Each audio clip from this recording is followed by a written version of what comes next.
Okay, so once you have done a test print or two, what you're going to do is set up your main paper to do your Andy Warhol portrait. So what you're going to do is you're just going to take this metal ruler and instead of measuring an inch in on each side, which you can do, an inch, and then an inch, and then drawing a line.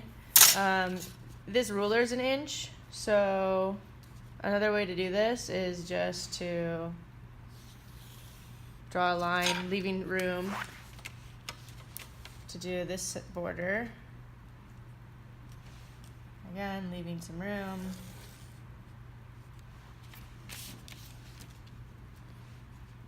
So I just line it up, making sure it's lined up all the way. And then the last one. So I'm just using the width of the ruler as a little cheat method. Okay, so now I've got my border. And this linoleum will fit 1, 2, 3 across, 6 total. So it'll end up looking something like this when you're done printing. Okay, now I've hand painted these colors. So it'll end up looking like you've got 6 of these same images all the way across.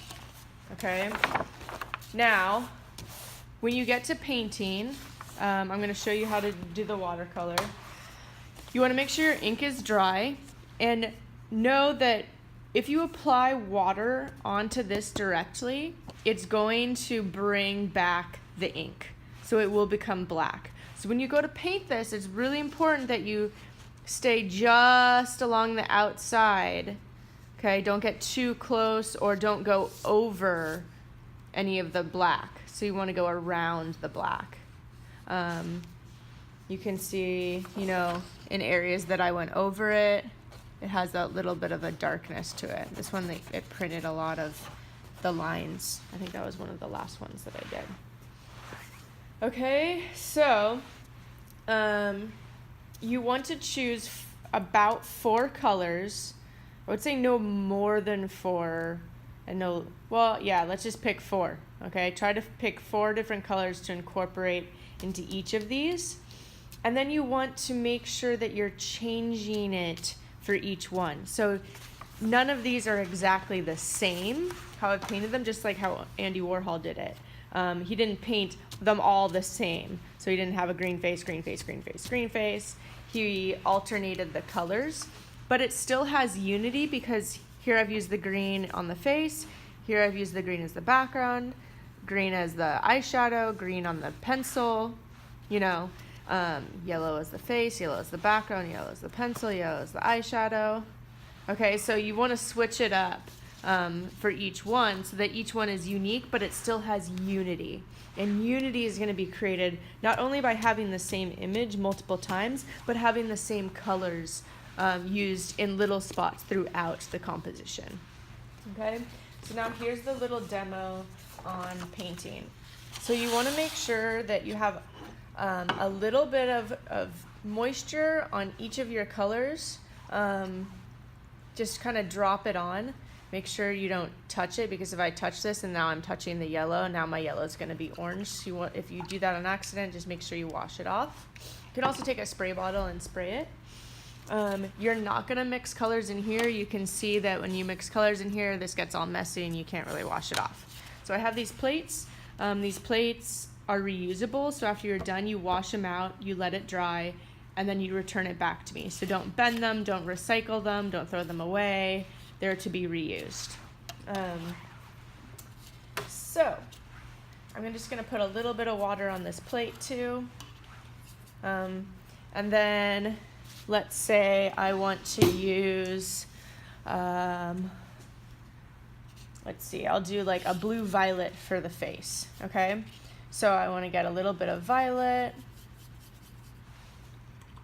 and then I wash out my brush, get a little bit of blue, mix it together. Okay, I shouldn't have sprayed this whole plate, just one little section where I'm mixing the blue violet. Okay. Now, you want to make sure that you are mixing enough of the pigment, okay? But remember, this is called watercolor for a reason. You're not scooping the paint and painting with the paint. You are painting with water. That's why it's called watercolor, okay?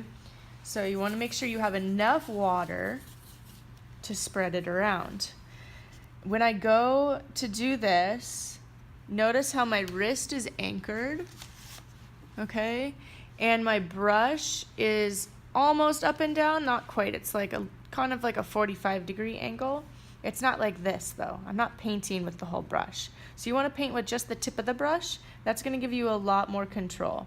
So it's almost vertical. And I also want to paint relatively quickly. So I shouldn't be chit-chatting with somebody else. Like, I'm not going to stop here, because what's going to end up happening is this is going to dry and then you're going to see the different shape.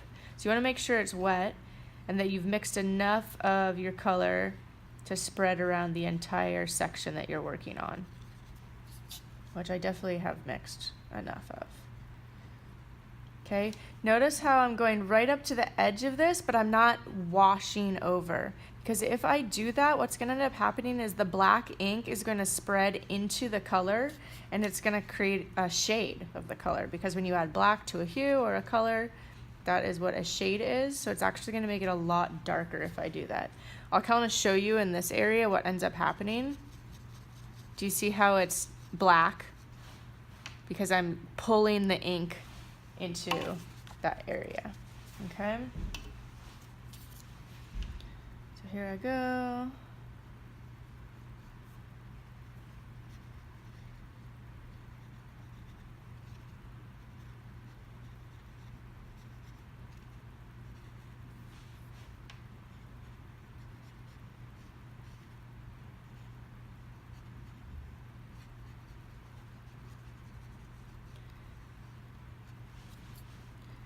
Little section of the neck here, earlobe. You